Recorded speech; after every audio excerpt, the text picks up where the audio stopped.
Assalamualaikum warahmatullahi wabarakatuh. Perkenalkan, nama saya Adi Rovaldi dari NPM 17081001041 dari pengenalan pola paralel A. Di sini saya akan menjelaskan tentang logika fasi. Logika fasi berarti merupakan sebuah logika yang kabur, merupakan peningkatan dari logika boolean yang berhadapan dengan konsep kebenaran sebagian. Saat logika klasik atau logika biasanya menyatakan bahwa segala hal dapat diekspresikan dalam istilah biner 0,1, panas dingin ya atau tidak, sedangkan logika fasi menghentikan kebenaran boolean tersebut dengan tingkat kebenaran. Logika fasi juga memungkinkan nilai keanggotaan antara 0 dan 1, jadi memungkinkan anggota ada berada di 0,7, 0,3, dan sebagainya. Logika fasi hanya saja memiliki konsep tidak pasti, seperti pada suhu temperatur. Contohnya panas, hangat, dingin, juga bisa sangat dingin. Nah, ini ada contohnya. Nah, ini merupakan contoh dari logika fasi ya. Jadi tidak hanya angka 1 dan 0, juga ada 3 variabel cold, warm, dan hot. 1 sama 0 adalah tingkat dari derajat kebenarannya. Ini merupakan contoh dari temperatur suhu. Nah, derajat kebenaran atau dikenal dengan degrees of truth. Logika fasi dan probabilitas secara matematis sama, keduanya mempunyai nilai kebenaran yang berkisar antara 0 dan 1. Namun secara konsep berbeda. Logika fasi berbicara mengenai derajat kebenaran atau degrees of truth, sedangkan probabilitas mengenai probabilitas kecenderungan. Karena kedua hal itu berbeda, logika kabur atau fasi dan logika probabilitas memiliki contoh dalam dunia nyata yang berbeda. Kalau di dunia nyata contohnya seperti suhu tadi, ada yang hangat, dingin, mungkin sejuk, panas gitu. Jika di logika probabilitas maka hanya panas dan dingin saja. Nah, ada beberapa alasan mengapa logika fasi digunakan. Yang pertama, mudah dimengerti, juga mendasari penalaran yang sangat sederhana. Yang kedua, fasi sangat fleksibel. Yang ketiga, memiliki toleransi terhadap data-data yang tidak tepat. Yang keempat, mampu memodelkan fungsi-fungsi nonlinear yang sangat kompleks. Kemudian selanjutnya dapat membangun dan mengaplikasikan pengalaman tanpa harus melalui proses pelatihan. Yang keenam, fasi dapat bekerja dengan teknik kendali secara konvensional. Yang ketujuh, didasarkan pada bahasa alami, bahasa-bahasa sehari-hari. Nah, kemudian kita masuk ke himpunan fasi. Pada himpunan fasi ada himpunan tegas atau himpunan kris.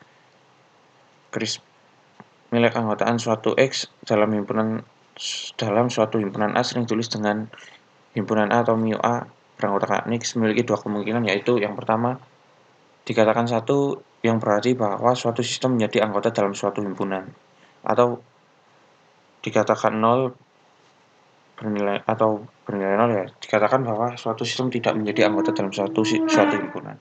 Contohnya ini ada SS adalah himpunan atau semesta pembicaraan ya. Ada nilai 1 sampai 6 sesuai dengan 5. Kemudian himpunan A memiliki anggota 1, 2, dan 3, dan himpunan B mempunyai anggota 3, 4, 5. Nah, jika dalam nilai kris ini dapat dikatakan bahwa nilai keanggotaan A pada himpunan A mempunyai angka 2, maka dikatakan 1 karena benar atau ya. Himpunan A beranggotakan 2 atau mu A bernilai 2 benar karena 2 merupakan elemen dari A. Kemudian nilai anggotaan 3 merupakan himpunan A, sama ya, 3 merupakan elemen dari A. Kemudian nilai keanggotaan 4 berada di himpunan B, dikatakan himpunan A bernilai 0, tidak, karena 4 bukan elemen dari A. Kemudian anggotaan 2 merupakan himpunan B, bukan, bernilai 0 karena 2 bukan elemen dari B. Itu contohnya dari himpunan kris. Selanjutnya, dalam fasi kita harus mengenal beberapa hal yang perlu diketahui. Yang pertama, variabel fasi. Variabel fasi merupakan variabel yang dibahas dalam suatu sistem fasi. Contohnya ada dari umur, temperatur, permintaan, dan sebagainya. Yang kedua, himpunan fasi. Himpunan fasi merupakan suatu grup yang mewakili keadaan dalam suatu variabel fasi. Contohnya variabel umur. Ini variabel umur dibagi menjadi 3 himpunan, yaitu muda, ada contohnya, parubaya, dan tua. Kemudian jika variabel temperatur ada 5 himpunan fasi, yaitu dingin, sejuk, normal, hangat, dan panas.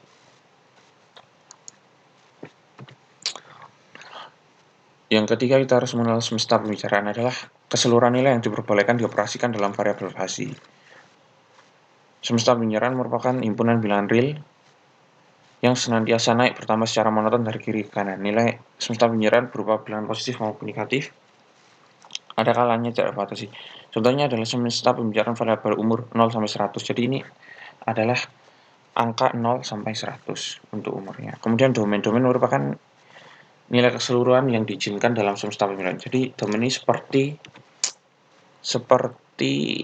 lebih detailnya dari semesta pembicaraan, jadi lebih mengkerucut. Seperti halnya semesta pembicaraan, domain merupakan bilangan real pertama dari kiri kanan hampir sama ya. Contohnya ada muda dengan angka 0 hingga 40. Jadi seseorang dikatakan muda dengan umur 0 hingga 40. Kemudian parubaya 30 sampai 50. Seorang parubaya dikatakan parubaya dengan umur 30 sampai 50. Dan tua 40 hingga tak ditentukan ya. Jadi ke atas artinya seorang dikatakan tua jika umurnya 40 hingga seterusnya.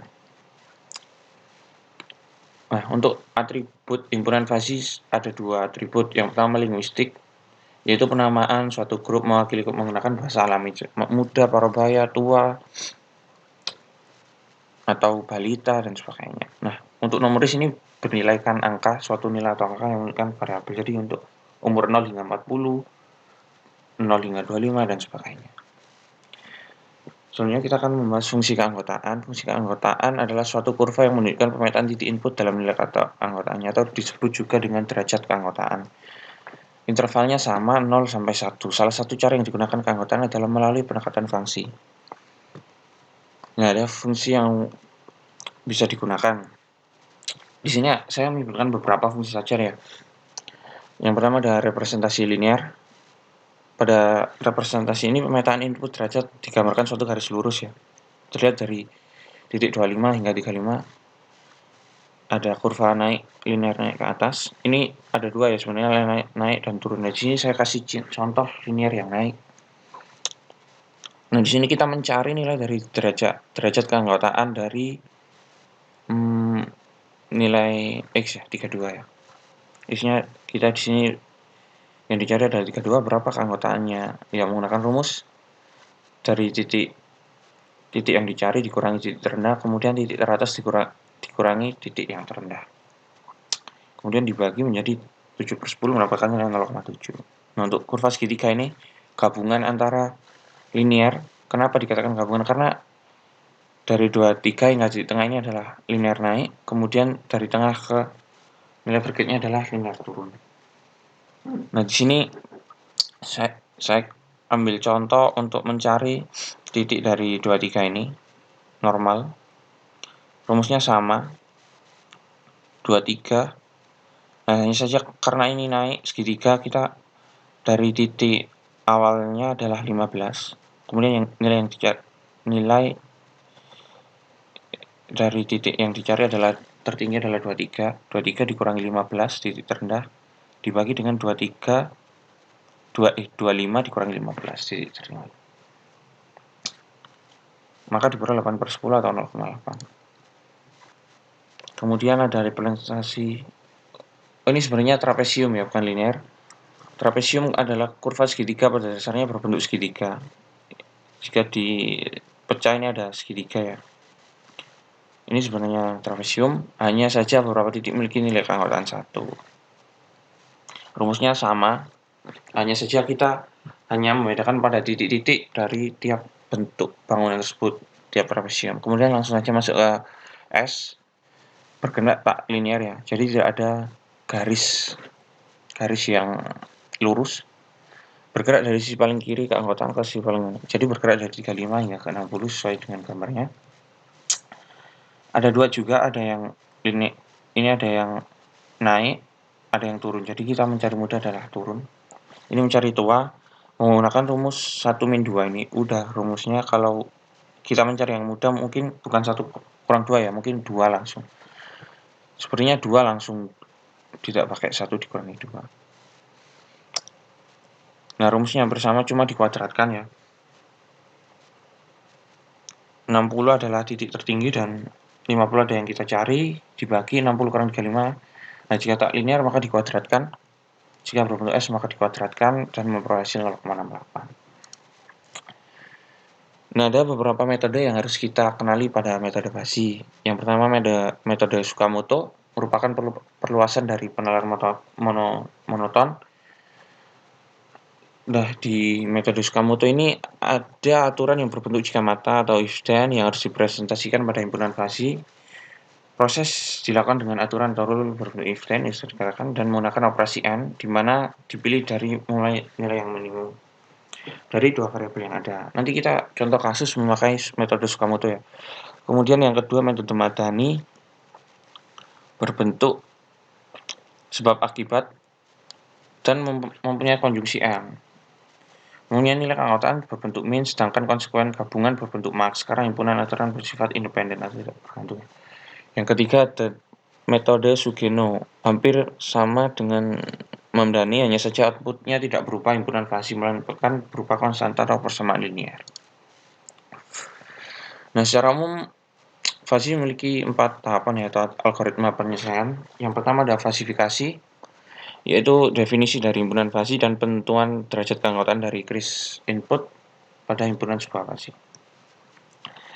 Yang kedua ada tahap inferensi, yaitu evaluasi kaidah aturan rule Fuzzy untuk menghasilkan output dari tiap rule. Yang ketiga komposisi, merupakan agregasi atau kombinasi dari keluaran semua rule. Yang terakhir adalah defasifikasi atau perhitungan kris output atau nilai output ya. Nah, ini ada contoh soal. Ini ada sebuah data produksi ya. Ada tabel dari bulan Januari hingga Desember, di mana ada tiga variabel ya, permintaan, persediaan, dan jumlah produksi. Nah, pertanyaannya, berapakah jumlah produksi? Ditanya jumlah produksi jika permintaan 2.600, permintaan 2.600, dan persediaan 440 dengan menggunakan metode Tsukamoto. Nah, di sini kita mempunyai rule yang pertama, jika permintaan turun dan persediaan banyak, maka produksi berkurang. Untuk rule kedua, jika permintaan turun dan persediaan sedikit, produksi juga berkurang. Rule ketiga, jika permintaan naik dan persediaan banyak, maka produksi bertambah. Dan keempat, jika permintaan naik dan persediaan sedikit, maka produksi tetap bertambah. Masuk ke penyelesaian ya. Nah, ini sudah ada contoh perhitungannya ya, ini di Excel. Nah, yang pertama kita harus menentukan nilai-nilai dari tiap batasan-batasan variabel tadi ya. Nah, untuk ini ada saya tampilkan tabelnya untuk mempermudah agar tidak kembali ke slide sebelumnya. Nah, untuk permintaan dulu, kita mencari nilai terendah atau batasan kirinya adalah 2000. Jika dilihat dari terendah dan batas kanan adalah 5.500 yang tertinggi. Nah, di sini kita menghitung nilai yang dihasilkan dari linear tersebut. Kita mencari nilai yang paling minim. Nah, jadi kita menggunakan linear turun dulu. Menggunakan rumus kalau turun menggunakan B min X. B adalah batas paling kanan ya, atau paling besar. B dikurang B min X per B kurangi batas paling kiri. X merupakan nilai yang kita cari adalah 2.600 ya. Jadi 5.500 kurang 2.600 adalah 2.900. Dan 5.500 kurang 2.000 tadi terus kemudian dibagi akan menghasilkan nilai 0,83. Kemudian untuk yang linear naik menggunakan rumus X min A, nilai yang dicari dikurangi batas terendah 2.600 kurang 2.800, dan B min A 5.500 kurang 2.000 adalah 3.500. Jika dibagi akan menghasilkan nilai 0,17. Nah, untuk Tsukamoto ini kita menggunakan hasil yang nilai paling min yaitu 0,17. Kemudian kita menghitung pada variabel persediaan dengan batas kiri 100, paling kecil 100, dan batas kanan 800. Perhitungannya sama. Untuk linear sedikit dan banyak ada dua variabel ya, kita mencari nilai paling min. Nanti akan ditemukan hasil 0,32 dan 0,8. Nah, jika ditambahkan ini 1 ya angkanya ya, atau 100%, maka kita menggunakan angka 0,32 ya nanti. Kemudian untuk produksi sama, mencari batas terendah dan batas teratas 3.000 dan 6.000. Kemudian untuk mencari nilai kurang kita menggunakan X yang kali adalah ditemukan persamaan 6.000 min X per 3.000 juga yang tambah X min 3.000 per 3.000. Kemudian langkah selanjutnya adalah masuk inferensi ya. Inferensi, maka penghitungan dari semua rule. Nah, R1 diketahui bahwa jika permintaan turun dan persediaan banyak, maka jumlah permintaan. Nah, dari persamaan dari nilai yang didapat sebelumnya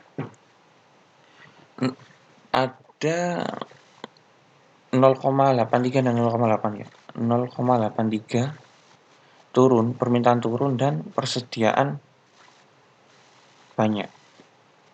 Persediaan banyak ya. Angkanya adalah 0,83 dan 0,8. Maka kita di sini mencari nilai yang terendah dari kedua variabel ini diperoleh 0,8. Nah, kemudian kita mencari X-nya. Nilai dari R1-nya adalah B min X sama seperti sebelumnya per B min A. Dihasilkan adalah 6.000 min X per 3.000 menghasilkan angka 0,68 ya. Benar. Kemudian langsung saja dipindah ruas. 6.000 min X sama dengan 0,0 kali 3.000. 6.000 min X sama dengan 3.000. Lalu akan menghasilkan nilai 3.910 untuk R1-nya. Kemudian mencari R2 adalah jika permintaan turun dan persediaan sedikit. Permintaan turun adalah 83 dan persediaan sedikit 32. Kita di sini ambil yang angka 32, masukkan rumus B min X per B min A seperti R1 ya, perhitungannya, kemudian memperoleh angka 5040. Kemudian masuk ke R3, permintaan naik adalah permintaan naik di sini 0,17 dan persediaan banyak adalah 0,8. Diperoleh 0,17. Perhitungannya adalah X min A per B min A. Memperoleh angka 3.514,3. Kemudian mencari angka nilai X dari R4 ya. R4 di sini sama nilainya. Mengapa? Karena nilai minimum yang digunakan untuk perhitungan adalah 0,17 ya. Jika kita sudah menemukan X dari tiap rule, angka dari tiap rule, kemudian kita masuk proses diversifikasi di mana kita mencari rata-rata pusat dari rule tersebut.